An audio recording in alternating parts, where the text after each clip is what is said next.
हर महादेव। अब की बार हरतालिका तीज 26 अगस्त की है। गणेश चतुर्थी के एक दिन पहले आ जाती है। सहज भाषा में समझ लो तीज को। हस्त नक्षत्र तृतीया सबसे पहली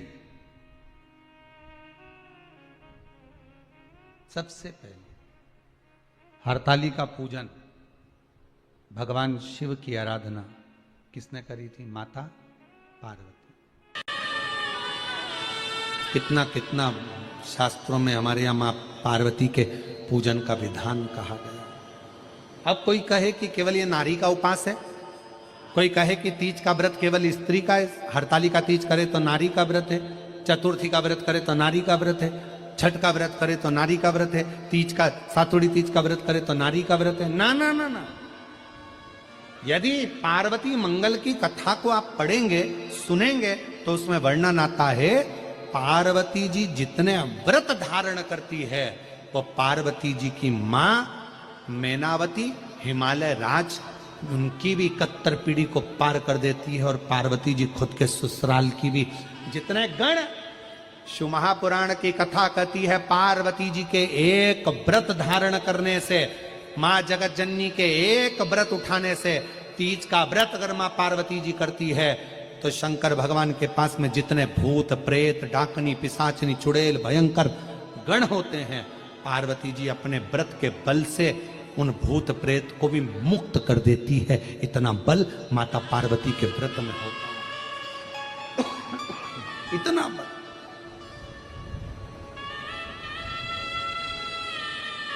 एक व्रत साधना में इतना बल होता है। पार्वती मैं तुम्हें प्राप्त हुआ हूं, यह हरतालिका तीज के व्रत का फल है।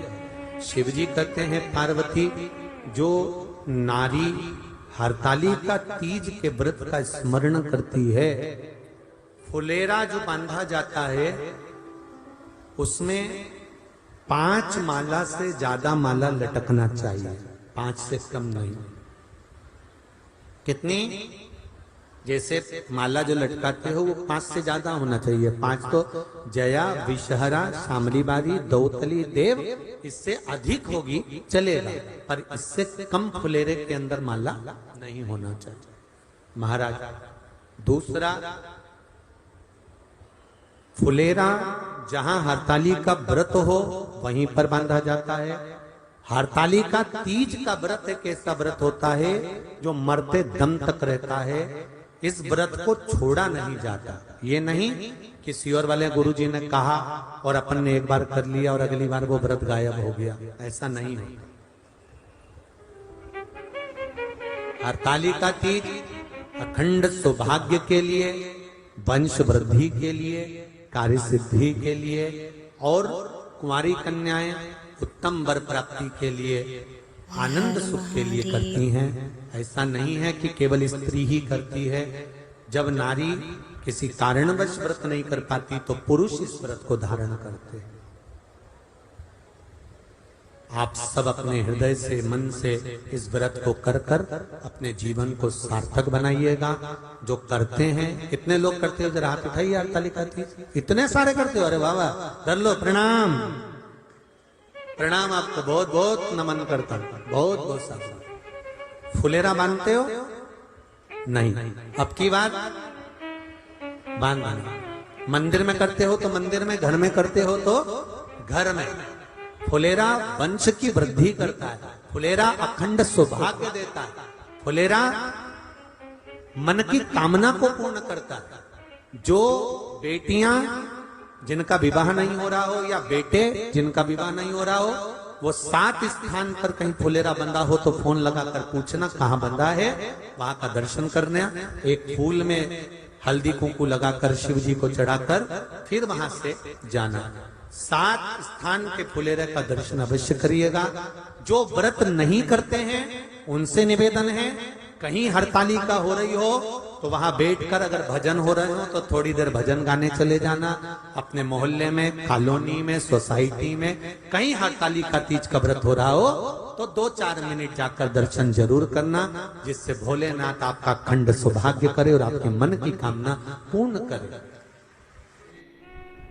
सबसे ज्यादा जरूरी है हरतालिका तीज का पूजन अगर आप कर रहे हो और हरतालिका तीज का अगर आप स्मरण कर रहे हो तो उसमें सबसे ज्यादा अगर कोई जरूरी है तो शंकर भगवान जहां विराजमान होते हैं उनके ऊपर उनकी 5 कन्याओं का होना जरूरी है। मतलब ऊपर फुलेरा बंधना जरूरी। फुलेरा का मतलब जानते हो? एक जैसे शंकर भगवान नीचे विराजमान है और ऊपर जो जलाधारी बनती है ना, तो जलाधारी की जगह पर शंकर भगवान की हरतालिका तीज के दिन जब नारियां पूजन करती हैं, माताएं पूजन करती हैं, कन्याएं पूजन करती हैं, तो उस पे जलाधारी की जगह फुलेरा बनता है। मतलब फूल की मालाएं उसमें लटका दी जाती है। अब कितनी माला लटकाना चाहिए? प्रयास करना चाहिए कम से कम 5 माला उसमें होना जरूरी है, और 5 से ज्यादा भी लटकाओगे चलेगा, पर 5 से कम नहीं होना चाहिए फुलेरा। 5 कौन कौन है ये? जया, विषहरा, सामरीवारी, दौतली, देव। शंकर भगवान की 5 बेटी। इससे अधिक अगर आप लटका रहे हो तो शंकर भगवान की और भी बेटियों का व्याख्यान है। मनसा है, अशोक सुंदरी है, ये शंकर भगवान की पुत्रियां। नर्मदा जी का स्मरण आ जाता है, नर्मदा है। तो ऐसा बेटियों का तो आप ज्यादा लटकाओगे चले जाएगा, पर कम नहीं। जैसे हरतालिका तीज का जो उद्यापन होता है, उद्यापन में सबसे मुख्य चीज क्या होती है कि जो भी आप वस्तु दान दे रहे हैं, जो भी आप वस्तु समर्पित कर रहे हैं, हरतालिका तीज के उद्यापन में जो भी सामग्री आप दे रहे हैं वो 5 होना चाहिए। जैसे फुलेरा का वर्णन किया कि फुलेरा 5 माला से ज्यादा होगा चलेगा, पर 5 से कम नहीं, अधिकता में। बहुत बड़ा व्रत है, तो उसको छोटा करने का भी तो तरीका शास्त्रों में कहा गया है। गुरुजी, हरतालिका तीज का व्रत इतना भारी होता है, करवा चौथ का व्रत इतना भारी होता है, तीज का व्रत इतना भारी होता है कि हम कुछ भी नहीं खाते, यहां तक कि मुख में जल भी आता है ना, तो उसको भी हम निगल नहीं सकते।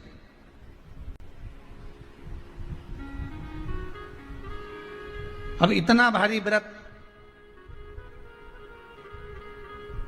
और शास्त्र कहता है कि हरतालिका तीज का उद्यापन तो पहले होता ही नहीं, एकादशी का तो हो जाता है। और यहां तो हरतालिका तीज का, अब एकादशी का तो आप 26 एकादशी जब आपकी पूरी हो जाए, 3 वर्ष बाद अधिक मास आ जाए, 26 पूरी एकादशी का व्रत करो, तुम 11 पे करो, तुम्हारी मर्जी पड़े। 26 एकादशी पर जब व्रत करोगे तो ये आपके ऊपर है, 26 पर करो। पर हरतालिका तीज का जो व्रत है, इसका उद्यापन तो ना तो पहले होए, और इसका उद्यापन ना 13 वर्ष के पहले होए।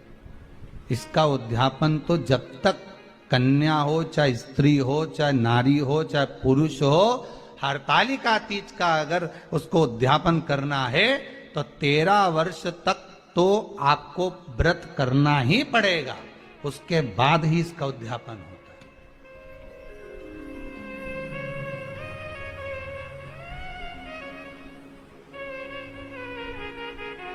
नहीं तो कहीं कहीं की माताएं तो बड़ी होशियार सोच के बैठी थी कि अब की साल उद्यापन कर, तो 13 वर्ष अगर आपके हो गए व्रत करते करते हरतालिका तीज का। हरतालिका तीज जानते हो ना?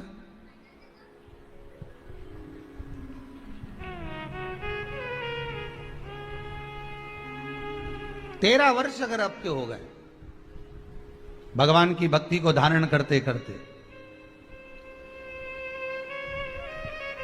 13 वर्ष अगर आपके हो गए हैं भगवती स्मरण करते करते,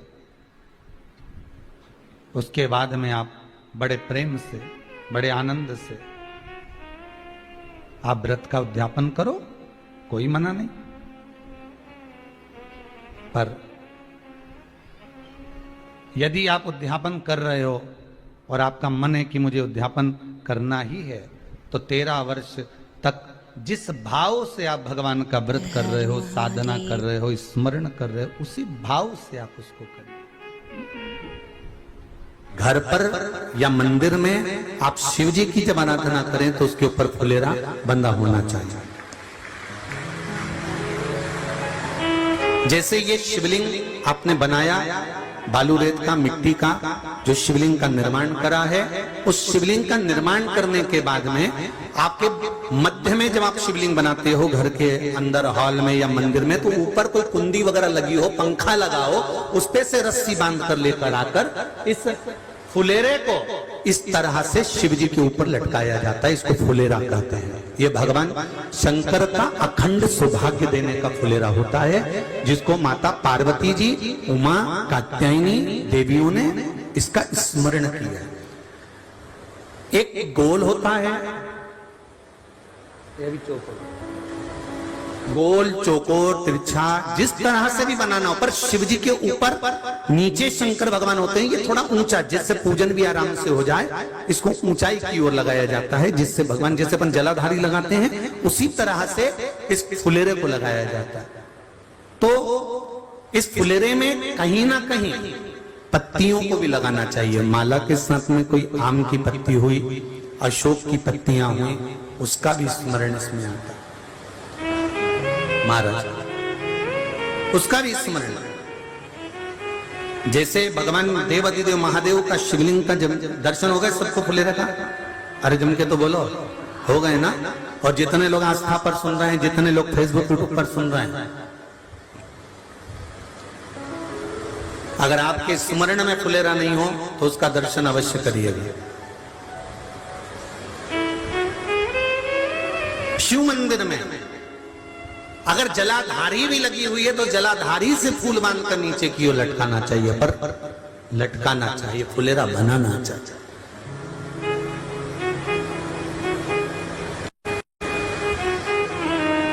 सात फल हैं फुलेरा।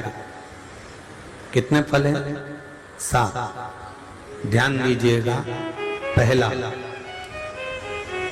फुलेरा जो नारी व्रत करती आती है और व्रत कर्म उसका चलता रहता है, उस व्रत कर्म के अंतर्गत मान लो किसी कारणवश बीमारी में, कोई गमी के अंतर, कोई सूतक सावड़ के अंतर्गत अगर नारी पूजन नहीं कर पाती है, पूजन नहीं कर पाई और उसने केवल फुलेरे का दर्शन ही कर लिया, अपने पलंग पर पड़ी पड़ी भी फुलेरे का दर्शन कर लिया है, तो नारी को हरतालिका तीज के व्रत का फल प्राप्त हो जाता है। सात फल हैं भगवान शंकर के हरतालिका तीज के फुलेरे का। पहला फल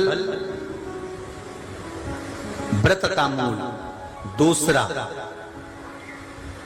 यदि कोई नारी आई और उसके संतान नहीं, 10 साल, 8 साल, 5 साल, 6 साल, 7 साल, 12 साल, 15 साल हो गए, उस फुलेरे का मात्र स्मरण कर कर एक पुष्प भी उसने अगर हल्दी कुंकू का लगाकर उस फुलेरे का टच कर कर भगवान शिव के पावन चरणों में रख दिया है और विनती कर कर गई है, तो अगला फुलेरा वो खुद बनवाती है, उसकी गोदी में संतान आ ही जाएगा।